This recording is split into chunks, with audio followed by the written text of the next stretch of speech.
Mesdames, Messieurs, bonsoir. Le sommet de l'Union africaine s'est achevé aujourd'hui après 2 jours de travaux, un rendez-vous surtout marqué par la situation en Centrafrique et au Sud-Soudan. Le président de la République, qui a pris part à ce 22e sommet, a eu parallèlement plusieurs autres activités, au nombre desquelles cette audience accordée à une forte délégation des Nations Unies conduite par le vice-secrétaire général des Nations Unies. Et c'est la situation au Mali qui a dominé les entretiens. Nous écoutons Hervé Latsou, il est au micro de nos envoyés spéciaux à Addis Abeba, à Ouitouré, Adama Kamara.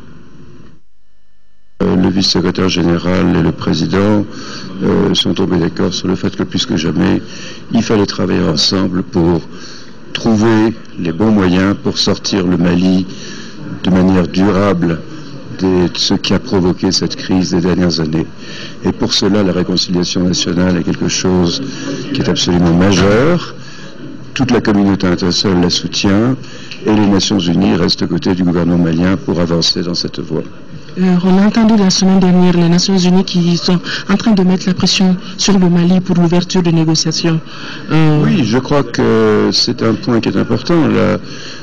L'accord préliminaire de Ouagadougou le 18 juin l'an dernier prévoyait une feuille de route avec des échéances. Ces échéances ont été dépassées maintenant pour toutes sortes de raisons, mais je crois qu'il ne faut pas perdre de temps et commencer à songer activement à un calendrier qui sera, je crois, dans l'intérêt de toutes les parties maliennes. Le Conseil de sécurité des Nations Unies va faire, à partir du 2 février, une visite officielle au Mali. Le président nous a assuré qu'il lui serait fait le meilleur accueil. Je crois que c'est l'occasion pour le Conseil, il le fait assez souvent, de se rendre sur le théâtre de certaines opérations de maintien de la paix pour mesurer les progrès qui ont été accomplis. Il y en a beaucoup à mesurer, effectivement, et pour passer un message à tous les acteurs. Et je pense que, sans vouloir parler pour le Conseil de sécurité, mais ce message sur la nécessité d'avancer sur ce dialogue inclusif et cette réconciliation, je pense que ça fera partie de ce que diront On a l'impression que les Nations Unies sont fâchées avec le Mali. Absolument pas. Non, il y a eu certaines petites incompréhensions. On s'en est expliqué, oui, bien entendu, on s'en est expliqué, et il n'y a plus de problème s'il n'y en a jamais eu. Non, la relation est bonne et nous comptons sur la poursuite d'une bonne coopération pour que nous puissions faire le job qui nous a été assigné. Elles sont très actives à Addis Abeba, les premières dames d'Afrique. Aujourd'hui, l'organisation a tenu une conférence au cours de laquelle elles ont fait le bilan des actions menées dans leurs pays respectifs en matière de lutte contre le sida et fait des propositions pour améliorer notamment l'accès aux soins de qualité aux femmes et aux enfants. L'épouse du président de la République, Keïta Aminata Maïga, a préparé cette rencontre. Le reportage de nos envoyés spéciaux, Ndeye Sissoko, Abdul Salam Bambara. Regroupées au sein de l'Organisation des Premières Dames d'Afrique contre le sida OPDAS, les épouses des chefs d'État sont déterminées à améliorer la santé de la mère et de l'enfant pour une génération sans sida. Elles se sont donc engagées depuis 2002 à lutter sans relâche contre la pandémie. Et depuis, elles profitent de chaque sommet de l'Union africaine pour faire le point des avancées et voir comment améliorer davantage les conditions de vie, notamment des femmes et des enfants. En Afrique, les femmes sont les plus touchées par le VIH-Sida. Elles représentent, selon les chiffres de l'OMS, 58% des personnes vivant avec le VIH en Afrique subsaharienne. Fort heureusement, les actions de l'OPDAS ont permis de diminuer considérablement les infections chez les femmes enceintes ainsi que la transmission mère-enfant dans les pays membres de l'OPDAS grâce à l'appui de l'ONU-SIDA. Cette rencontre avait pour thème « Zéro infection » à travers l'accès aux soins de santé des femmes et des enfants. Pour atteindre cet objectif, la présidente de l'OPDAS est revenue sur l'importance de l'implication des premières dames. Mes sœurs premières dames, cet engagement des chefs d'État du continent doit nous interpeller au plus haut niveau, parce que nous sommes les mères de nos nations respectives. Et à ce titre, nous devons faire bouger les lignes en nous appropriant de ce thème pour aider l'Afrique et les dirigeants africains à éradiquer ce mal qui prive l'Afrique de ses bras valides. Et c'est d'ailleurs pour cette raison que nous avons lancé la campagne pour la prévention de la transmission du VIH de la mère à l'enfant dans nos pays. Nous devons la poursuivre en veillant tout particulièrement sur l'accès aux services de santé et pour la mère et pour l'enfant, mais aussi pour les jeunes en âge de procréer. Après plus de 10 ans aux côtés de l'Union africaine dans la lutte contre la maladie, l'OPDAS a souhaité concrétiser ce partenariat à travers la signature d'un accord afin que l'OPDAS soit partie intégrante de l'Union africaine et puisse entre autres bénéficier des 2 milliards de dollars mis à la disposition de l'Afrique par le Fonds mondial. Notons que la rencontre 2014 de l'OPDAS a enregistré l'arrivée de 2 nouvelles premières dames, celle du Mali et celle de Madagascar. L'épouse du président de la République, Keïta Aminata Maïga, a remercié ses sœurs pour l'accueil chaleureux. Elle en a profité pour communiquer les résultats positifs enregistrés au Mali dans la lutte contre le sida. Les sites de dépistage sont passés de 22 sites en 2003 à 396 en 2012. Les sites de prise en charge sont passés de 3 sites en 2001 à 83 en 2013. Le taux de prévalence nationale a chuté de 1,7% en 2001 à 1,1% en 2012. Notre engagement va aller dans le sens de la sensibilisation de l'éducation. L'éducation permet en tout cas de progresser par rapport à la lutte contre le VIH ou d'autres maladies, contre le palu. J'espère que main dans la main, comme il a été dit, en nous engageant, nous les premières dames, mais d'abord nous les femmes, nous les mères, parce que lorsque vous êtes mère, vous avez ce droit d'éducation des enfants. Les premières dames d'Afrique, ayant conscience de l'ampleur considérable de leurs tâches, proposent que les mesures préventives soient appliquées de façon effective afin de faciliter davantage l'accès aux services de santé pour les femmes et les enfants. Tout en posant pour la photo de famille, elles se sont engagées à organiser chacune dans son pays des campagnes massives de sensibilisation pour un continent libéré du sida. L'organisation des premières dames d'Afrique contre le sida OPDAS a son siège en Namibie. Quant à la prochaine élection pour la présidence de l'organisation, elle aura lieu en 2015, nous signalent nos envoyés spéciaux. Une délégation de la Fédération internationale de villages SOS s'est entretenu cet après-midi avec le Premier ministre Omar Tatamli, ici à Bamako, occasion pour les hôtes du chef du gouvernement de saluer les efforts des autorités maliennes en faveur de la promotion et de la protection des droits des enfants, surtout ceux des villages SOS. Nous écoutons la directrice générale de la Fédération internationale de villages SOS au micro de Bourama Traoré. Le premier objet, c'est l'inauguration du nouveau village à Kaye. Mais en grand plan, l'objectif est de féliciter l'association malienne et le peuple de Mali pour le réussite de développer 4 villages SOS villages d'enfants dans ce pays. Nous sommes du niveau de Fédération internationale très fiers et nous apprécions beaucoup la qualité du travail dans les SOS villages d'enfants dans ce pays. On prend en charge de plus de 600 enfants dans les villages, dans les familles, et plus de 4000 enfants dans les programmes de famille, de support de famille.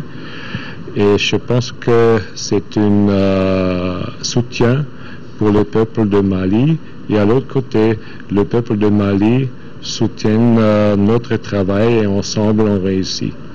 Nous avons discuté la coopération en large plan, mais aussi le développement futur, parce que si nous prenons les enfants maintenant dans le village d'enfants à Kaye, on doit penser à l'éducation scolaire des enfants et on a discuté comment on peut réussir ça ensemble. 40% des 3,2 milliards d'euros promis au Mali par les bailleurs de fonds ont été décaissés. Promesse faite, c'était lors de la réunion des donateurs tenue le 15 mai 2013 à Bruxelles.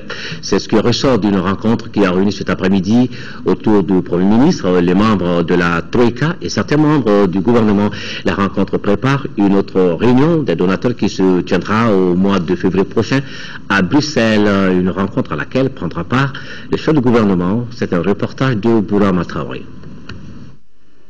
Autour du Premier ministre Oumar Tatamli, certains membres du gouvernement et ceux de la Troïka, entendent là les partenaires techniques et financiers fonds de 2 milliards d'euros pour Mali lors de la réunion des donateurs le 15 mai 2013 à Bruxelles. 9 mois après cette réunion, le décaissement s'est fait à la satisfaction des autorités maliennes. Les résultats de ce point de vue-là qui nous ont été présentés aujourd'hui sont tout à fait intéressants, puisque le point qui a été fait des annonces de Bruxelles indique que dans 1900 milliards, 1902 exactement, qui ont été annoncés. Sur ce montant, 1400 milliards ont déjà fait l'objet de conventions de financement, d'accords de financement ont été signés, donc les montants ont été engagés.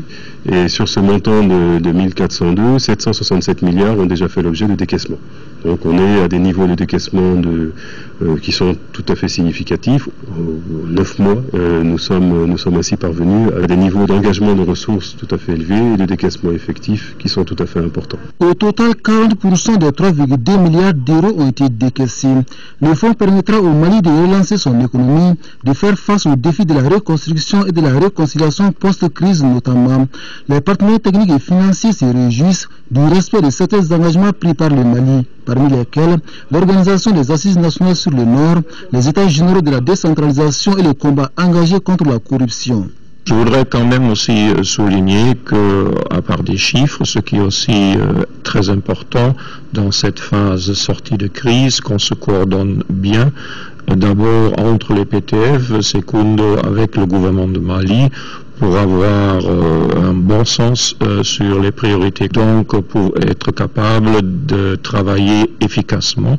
Et à cette but servent les réunions que nous avons et qui était une initiative excellente du Premier ministre. Et donc la première réunion qu'on a eue cette année 2014 était d'une importance, tenant compte du fait que la conférence de Bruxelles va se passer la semaine prochaine. Le Premier ministre Oumar Tatamali conduira la délégation malienne à la réunion de Bruxelles 2 prévue ce mois de février. Une réunion qui vise à faire le point des promesses de dons et de dégager de nouvelles stratégies en vue d'accélérer le processus. À l'invitation de Zarabi Ould Sidi Mohamed, ministre des Affaires étrangères et de la coopération internationale, une délégation du Conseil de sécurité conduite par l'ambassadeur représentant permanent de la France, Gérard Haro, effectuera du 1er au 3 février prochain une visite de travail dans notre pays. La dite visite entre dans le cadre d'une pratique du Conseil de sécurité consistant à se rendre dans les pays qui sont dans son agenda depuis 2000. Durant son séjour, la délégation sera reçue en audience par le président de la République, Ibrahim Boubacar Keïta, et le Premier ministre chef du gouvernement, Oumar Tatamli. La délégation aura une séance de travail avec plusieurs membres du gouvernement et rencontrera également d'autres personnalités et structures comme les autorités religieuses, les associations de défense des droits de l'homme, la commission Dialogue, Vérité, Réconciliation, Serval, l'UTM et les représentants des groupes armés signataires de l'accord de Ouagadougou. Une conférence de presse conclura la mission. L'amélioration des conditions de vie et de travail des enseignants des écoles communautaires, un combat que veut gagner la coalition Éducation pour tous. Ses membres étaient reçus ce matin par le président du Haut Conseil des collectivités, des entretiens dominés par une seule préoccupation, avoir un appui fort du président Oumaro Ag Mohamed Ibrahim Aïdara et de son institution à leur coalition. Maïga Kadi Babi est la présidente de l'Éducation pour tous. Elle est au micro de Mohamed Diarra. Dans le cadre de la décentralisation, les collectivités sont responsables des écoles. À ce titre-là, ce sont les collectivités qui recrutent les enseignants, n'est-ce pas, à la base. Nous essayons de voir comment est-ce que, dans le cadre de ce recrutement, ils peuvent aider les enseignants des écoles communautaires à accéder à un autre statut.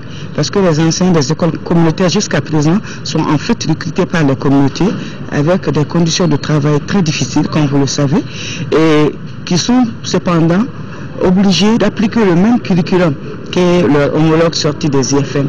Nous pensons que c'est une situation d'inéquité. Cela n'est pas juste. À travail égal, salaire égal. Donc, et en plus de cela, ces enseignants, nous en avons énormément besoin parce que vu leur nombre, le Mali ne peut même pas se permettre aujourd'hui de se dépasser d'eux. Donc nous pensons que le mieux c'est de les motiver, n'est-ce pas, à bien. L'ex-président de l'éducation, nous allons commencer au sud qui est assez pour nous maintenant, qui est beaucoup plus stable. Mais ce que je dois dire, même si nous menons les actions au niveau du sud, les données qui sont prises en compte dans le cadre du programme constituent le niveau national. Et nous restons dans le chapitre éducation avec bientôt des lycées pour les cercles de Tomignan, Djéné, Baroueli et Gourma-Rarousse. Les travaux de construction subventionnés par l'Agence française de développement à hauteur de 5 milliards de francs CFA. Ils viennent d'être rétrocédés au conseil des cercles concernés. Les documents ont été signés ce matin au ministère de l'Éducation. Par la même occasion, le lycée Bouyagui Fadiga bénéficiera lui aussi d'un appui pour sa réhabilitation. C'est un reportage de Agali Aguissa. Le rapprochement de l'école des apprenants est l'une des ambitions des autorités scolaires. Le programme d'investissement pour le secteur de l'éducation, qui est à sa 3e phase, s'inscrit dans ce cadre. Et pour contribuer à l'atteinte de cet objectif, l'Agence française de développement apporte une subvention de 5 milliards de francs CFA pour la construction de 4 établissements de l'enseignement secondaire général dans 4 cercles du Mali et la réhabilitation du lycée Bouyagui Fadiga dans le district de Bamako. Le projet PIS 3, qui nous rassemble, s'élève à 8 millions d'euros. Sa principale composante, de 5 millions d'euros, concerne la construction et l'équipement de 4 lycées dans les cercles de Baroueli et Tomignan, région de Ségou, Djéné, région de Mopti, et Gourma-Rarousse, région de Tombouctou. Cette composante comprend également le lycée Bouyagui Fadiga, qui bénéficiera, dans le cadre de ce concours, de la réhabilitation complète des bâtiments existants, de la reconstruction et l'extension d'un bâtiment de 6 classes, et la construction de 4 blocs de 8 latrines. Pour chacun de ces lycées, le projet prévoit la fourniture de tout le mobilier. Au total, environ 3000 élèves bénéficieront de la construction. La signature des accords de cession des travaux de construction de ces établissements au Conseil des cercles concernés coïncide avec la fin du premier programme décennal. Nous nous acheminons maintenant vers l'élaboration d'un nouveau programme décennal qui certainement va être élaboré au cours de cette année 2014. Nous avons aussi décidé de concevoir un programme intérimaire qui va assurer la transition entre le programme décennal que nous achevons et le nouveau programme que nous allons élaborer. Dans les deux cas, comme dans le programme décennal initial, la composante accès à l'éducation, donc construction des infrastructures scolaires, demeure une permanence. Le porte-parole des présidents du Conseil des cercles a remercié les autorités scolaires et l'Agence française de développement pour la rétrocession des travaux de construction des 10 établissements. Il a également réitéré l'engagement de ses pairs à respecter les délais des travaux dont la fin est prévue pour 2015. Renforcement des capacités au niveau de l'éducation, c'est bien. Mesures d'amélioration des performances de votre télévision nationale également. L'ORTM qui étoffe son parc auto avec 5 nouveaux véhicules, des matériels roulants remis par l'UNICEF, et cela dans le cadre du plan d'action du programme de coopération UNICEF gouvernement malien. Mohamed Ould Mamouni. Les véhicules que l'ORTM vient de recevoir de l'UNICEF sont de marque Toyota, type Hilux, de modèle pick-up. Ils sont destinés à la radio rurale ainsi que 4 stations régionales, Mopti, Gao, Tombouctou et Kidal.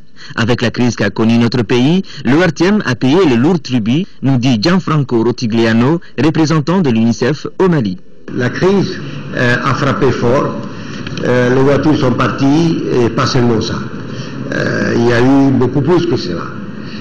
Il y a eu aussi un désengagement d'un certain côté, c'était plus facile, ce n'était plus possible de travailler comme on le faisait avant. Et donc on est là maintenant pour chercher de reconstituer la capacité et aussi redonner la confiance. Ces véhicules tout-terrain viennent à point nommé pour qui connaît les difficultés que l'ORTM rencontre tous les jours pour faire face à ces missions. Les bénéficiaires ne peuvent que se réjouir d'une telle initiative. Nous saluons le dynamisme de la coopération entre l'UNICEF et le gouvernement de façon générale et l'ORTM de façon singulière. J'exhorte la direction de la radio de faire un très bon usage de cet outil et de leur dire aussi l'appui du gouvernement pour continuer à renforcer les outils de travail. Ces véhicules remis par l'UNICEF au ministère de la Communication et des Nouvelles Technologies de l'Information et de la Communication pour l'ORTM serviront à renforcer la production et diffusion d'émissions éducatives, radiophoniques et télévisuelles conformément à la grille de l'ORTM. Comment se porte l'hôpital du Mali, ce fruit de la coopération sino-malienne inaugurée en 2010? Certainement, une question que se posait le ministre de la Santé et de l'Hygiène publique, qui s'est justement rendu cet après-midi sur place. Ousmane Koné y a fait le tour et c'était pour voir les conditions de travail du personnel, l'état des équipements, disons le fonctionnement général. Rachel Tessougué. L'hôpital du Mali est doté d'un nouveau centre de radiothérapie. La création de ce centre se justifie par la fréquence des hospitalisations des malades atteints de cancer dans les hôpitaux de 3e référence et les évacuations sanitaires à l'extérieur du pays, dans un contexte marqué par la rareté des ressources. Le centre de radiothérapie est équipé d'un accélérateur linéaire efficace pour le traitement du cancer. Nous dirons que le centre est prêt pour démarrer les activités. Pour ce qui est de l'équipement, pour ce qui est du personnel, toutes les formations nécessaires ont été faites, les équipements ont été testés et ils sont prêts pour pouvoir démarrer le centre. Nous avons une partie des consommables, nous attendons simplement de compléter les consommables pour démarrer les activités au niveau de ce centre. Le ministre de la Santé et de l'Hygiène publique promet de tout mettre en œuvre pour que le centre de radiothérapie puisse fonctionner très prochainement. Nous avons constaté que le centre est encore très bien entretenu. Nous espérons que d'ici quelques semaines, peut-être au maximum dans 2 mois, nous aurons rempli toutes les conditions pour pouvoir recevoir le premier malade en traitement. Il y a quelques produits que nous avons commandés, il y a les consommables, il y a quelques équipements complémentaires que nous avons commandés et qui vont arriver incessamment pour permettre le démarrage effectif. Le nouveau centre de radiothérapie dispose actuellement de 2 salles de consultation, d'une salle pour les examens de scanner et d'un bunker pour le traitement. L'hôpital régional Fousséine Ndao de Kailou renforce son plateau technique avec l'acquisition d'un nouveau matériel chirurgical. C'est un don d'un opérateur économique de la région d'une valeur de plus de 60 millions de francs CFA. Le matériel qui a été officiellement remis ce vendredi matin aux responsables de l'hôpital devra permettre à l'établissement d'améliorer la qualité de ses prestations. Correspondance Mahamadi Alioubari. C'est suite à la prise en charge chirurgicale de son neveu que le président directeur général de la CFTP, Seydina Ali Badra Diallo, s'est rendu compte de la nécessité de venir en aide à l'hôpital Fousséine Ndao à travers le renforcement du plateau technique, car malgré la volonté affichée des praticiens, l'hôpital manque de matériel chirurgical. Je décide d'offrir au nom de ma société un matériel médical et nous espérons que les responsables médicaux et l'ensemble des collaborateurs de santé ils vont faire de bons usages. Ce lot d'équipements d'une valeur estimée à plus de 60 millions de francs CFA est composé entre autres de 3 boîtes de hernie, 2 boîtes de traumatologie générale, un dermatome électrique, 2 aspirateurs chirurgicaux, un respirateur d'anesthésie et 3 batteries et blocs de secours pour SCL. Le directeur adjoint de l'hôpital Fousséine Ndao ainsi que le chef de l'exécutif régional ne cachent pas leur satisfaction du travail abattu par la SFTP. Je voudrais pour ma part rassurer monsieur le gouverneur de la région de Caille que les équipements reçus seront utilisés à bon escient dans le cadre de l'amélioration continue de la qualité des soins. C'est un geste assez rare à souligner. Donc je voudrais encore une fois me réjouir de ce geste-là, le féliciter, le remercier. J'en appelle donc à tous ceux qui sont dans la capacité de faire de pareilles contributions, parce que là c'est comme ça qu'on peut développer notre terroir. Ce lot d'équipements constitue la première tranche du don, selon Seydina Ali Diallo, qui attend les références d'un nouveau scanner qu'il compte offrir à l'hôpital Fousséine Ndao. Le cercle de réflexion et d'échange du Nord Créneau a mis à profit les festivités de célébration du Maouloud pour tenir ses assises sur le dialogue intercommunautaire dans la cité des 333 Saints à Tombouctou. Vous voyez donc les images. Et en marge de cette rencontre, le Créneau, en partenariat avec la Fondation Sidi Boubacar Bali, a procédé à la pose de la première pierre d'un centre de santé communautaire dans la commune urbaine de Tombouctou.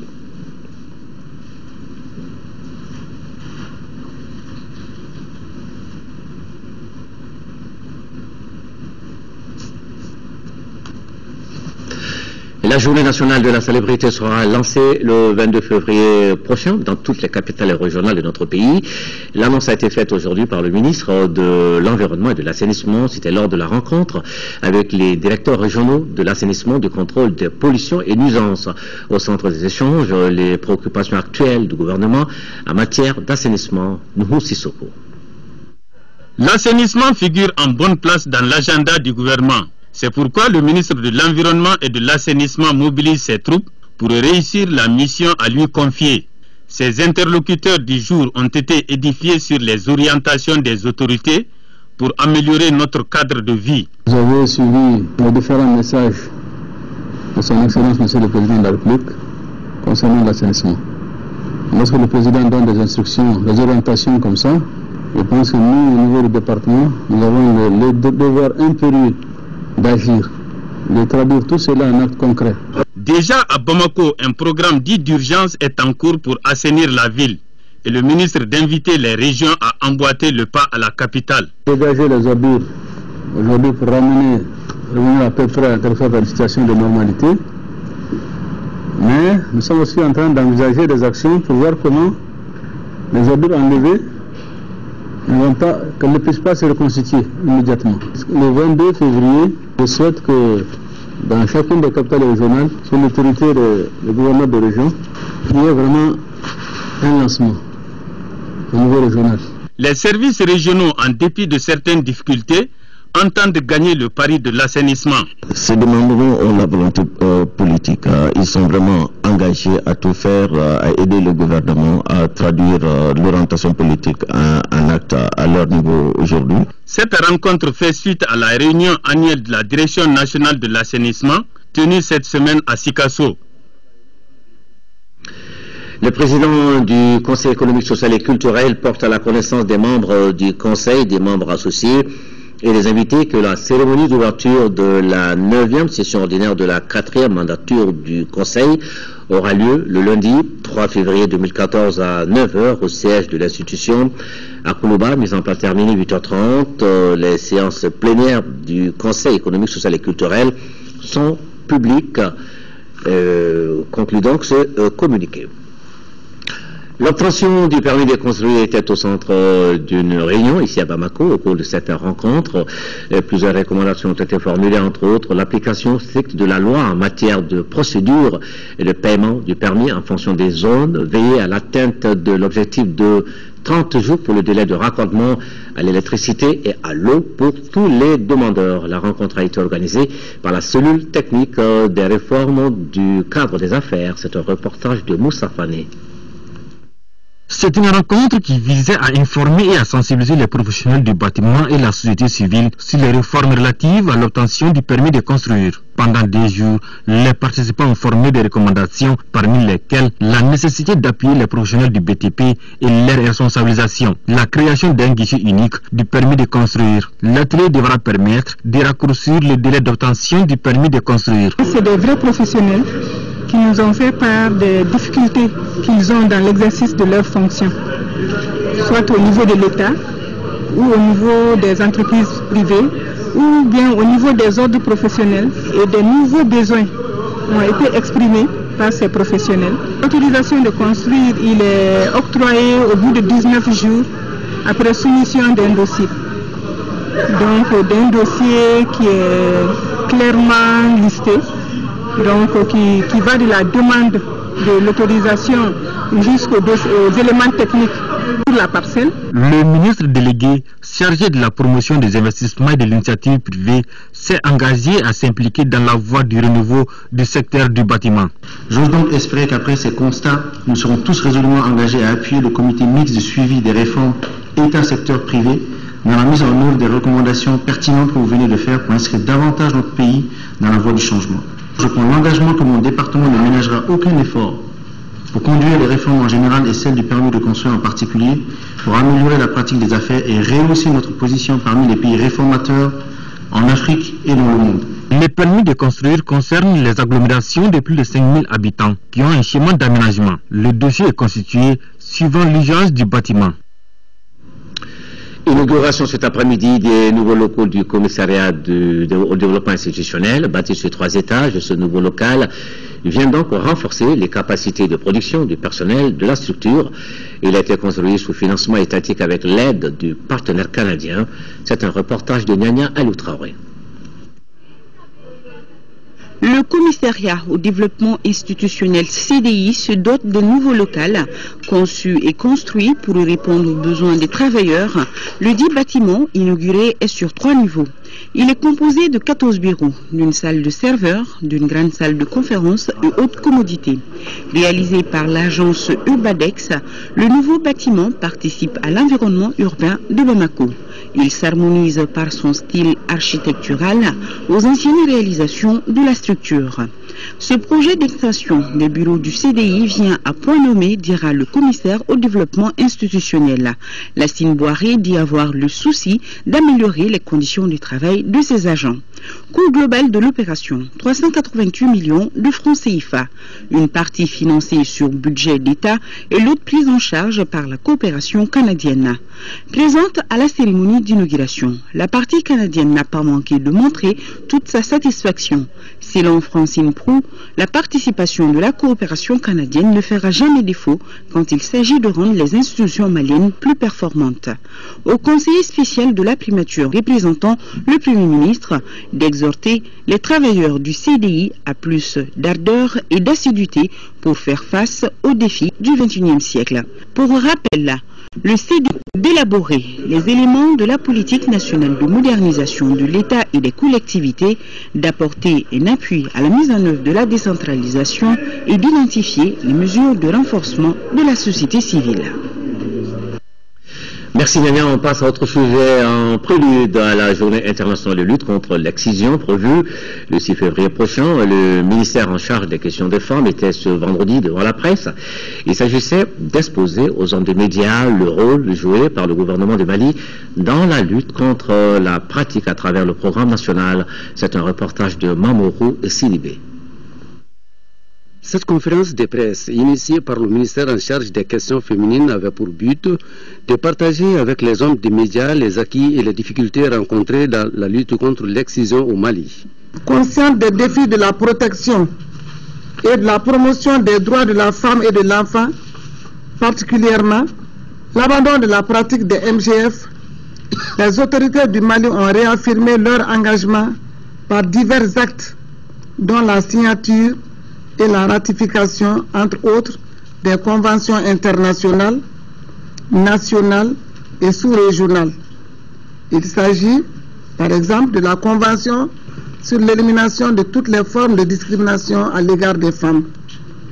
Parce que vous savez, quand la communauté ont animé les débats, dont le suivi des villages d'abandon et l'épineuse question d'adoption de la loi interdisant la pratique. La prévalence tourne autour de 80%, donc il y a beaucoup à faire encore pour atteindre l'objectif tolérance zéro au MGF excision. Le chemin qui mène à l'abandon total de la pratique est long et périlleux. La presse constitue alors pour le programme un grand soutien dans la diffusion de l'information et un vecteur important pour le changement des comportements. La coalition des associations féminines du Mali CAFO a lancé son projet Case de la paix aujourd'hui à son siège. Il s'agissait de créer un espace de dialogue entre les Maliens en vue de consolider le tissu social. La Case de la paix est financée par ONU Femmes à hauteur de 122 millions de francs CFA. Fatoumata Kone est allée voir pour moi l'actualité. Après les événements du nord des Maliens ont besoin de se parler et de se pardonner. Cela pour faciliter la cohésion sociale.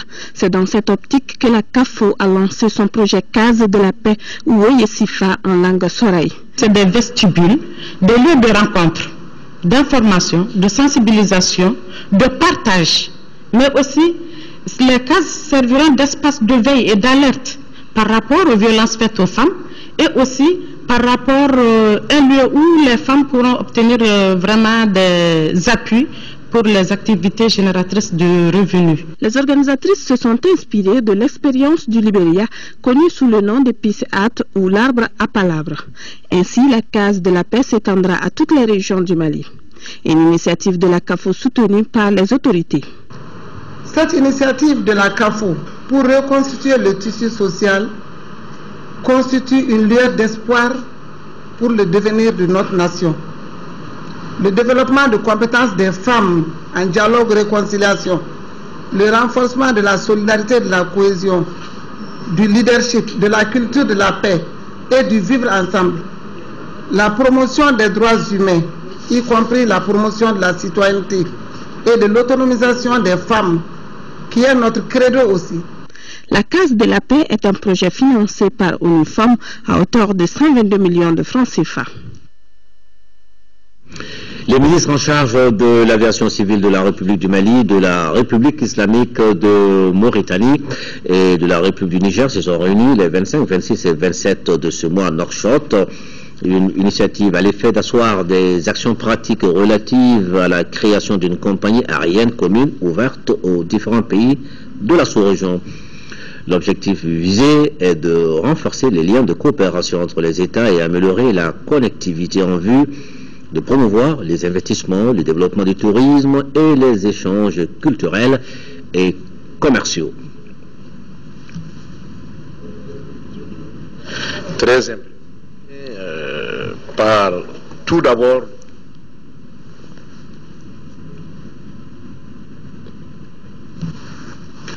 le collectif Cri de Cœur a procédé hier au lancement officiel de son projet intitulé Alafia, dédié donc à la réconciliation et à la cohésion sociale. Profitant d'un point de presse, le président du collectif rappelle les actions menées dans les régions du Nord au compte de ce projet. C'est un reportage de Aluseni Touré. C'est officiellement en juin 2013 que le projet Alafia a été lancé. Il se propose de promouvoir la réconciliation entre les populations victimes de l'occupation. Cri de Cœur, qui en est l'exécutant, est la première entité à mettre pied dans ces régions alors occupées. Pour ces jeunes qui ont été témoins des exactions, la réparation du tissu social demeure un impératif. Quand on a été sur le terrain, on a eu la chance et la malchance d'être là, vécu avec les populations, leurs complaintes, les difficultés qu'ils avaient. On a très tôt compris que si on ne fait rien, la crise a mis dans la poubelle tout ce que nous avons de valeur.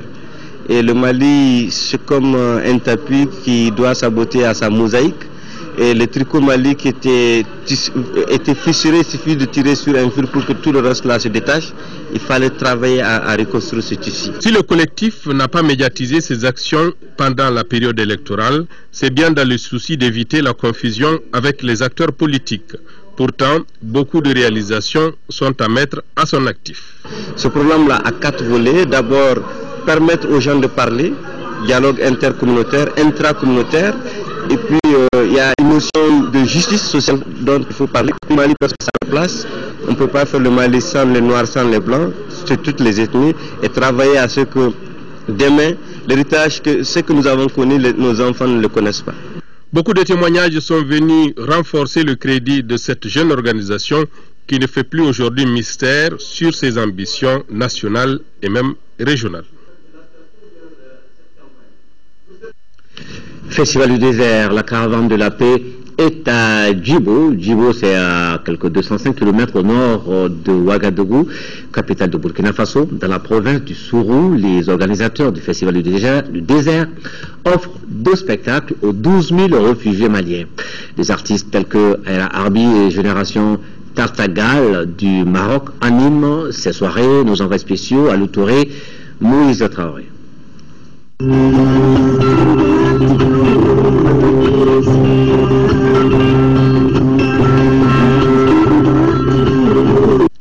Reconnaissance et gratitude au gouvernement et au peuple burkinabé.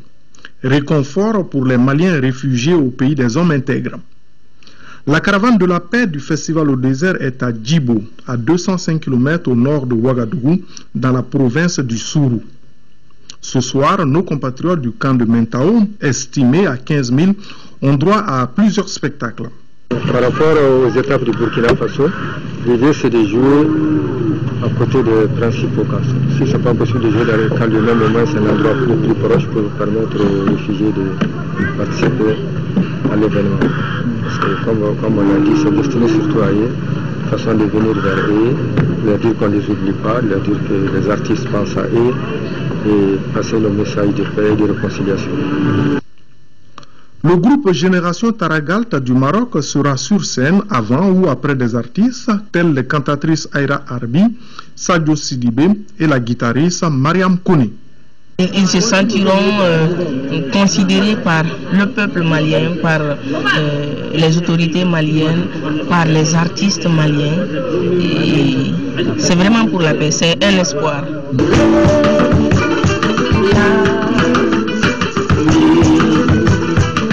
Artiste originaire de Kidal, basé à Bamako, le groupe Amanar est également de la caravane. Et montrer l'exemple que nous sommes, avec la diversité avec laquelle nous sommes arrivés. Je crois qu'ils comprendront que c'est le moment de retourner, il n'y a rien à voir. Dans 2 jours, soit le 31 janvier, les réfugiés du camp de Sanyogo rallieront le village opéra de Laongo pour un deuxième concert. Laongo est à une trentaine de kilomètres de Ouagadougou. La caravane de la paix mettra alors le cap sur Bobo Dioulasso avant le festival sur le Niger à Ségou.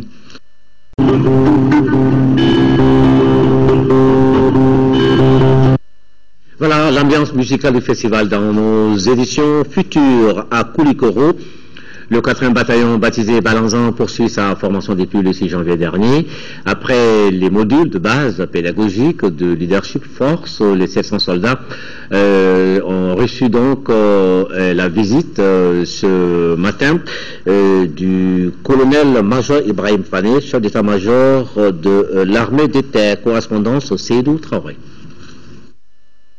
C'est une mission de routine que le chef d'état-major de l'armée de terre a effectuée ce jeudi au centre d'instruction Boubacar Sarassi de Koulikoro. Cette fois-ci, il était question de constater l'effectivité du démarrage de la formation du 4e bataillon. Le groupement tactique interarmes Balanzan et galvaniser davantage les 700 soldats à 3 semaines et demie de formation. Dès l'entame de son périple, colonel-major Ibrahim Fane a eu droit à une explication détaillée sur les acquis des 2 premières semaines. Les besoins, le niveau des équipements cités par les encadreurs ont actualisé la base des données du visiteur. C'est là au bonheur de l'armée malienne. On sent bien que l'État malien a fait un véritable effort pour équiper ce GTIA et en personnel et en équipement. Il reste quelques petites choses à réajuster, mais ça va se faire dans les semaines à venir et nous sommes très confiants.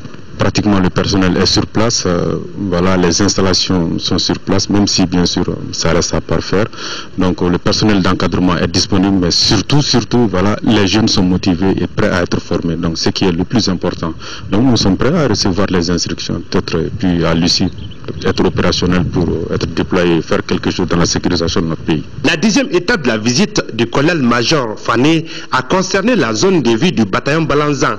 Ici, l'hôte a fait un tour dans la cuisine, puis inauguré le parcours des 20 obstacles réalisés par l'EITM. Et après un rappel sur le bien fondé de cette mission européenne de formation et le professionnalisme que les bataillons Waraba, Helou et Sigui mènent sur le terrain, colonel-major Ibrahim Fane s'est adressé aux soldats. C'est très contraignant, c'est très fatigant, parce que je sais que depuis 2006, beaucoup d'entre vous ont fait plusieurs tours sur le terrain. Ne considérez pas ces fatigues sont à vos honneurs. Les gens viennent, ils s'en vont, mais nous sommes chez nous. Qu'on soit à Kidal ou qu'on soit à Kaï, on reste au Mali. Et tant que ce Mali est menacé, vous serez appelé à y être quelque part. Selon le chef d'état-major de l'armée de terre, la réussite des 4 bataillons conduira aux sorties des négociations entre l'EITM et l'hiérarchie militaire à la formation de 4 autres GTIA. Demain 13h, Mohamed Touré, Inch'Allah, on se retrouve pour le 20h. Et puis, merci de visiter le www.ortem.ml. Bon week-end.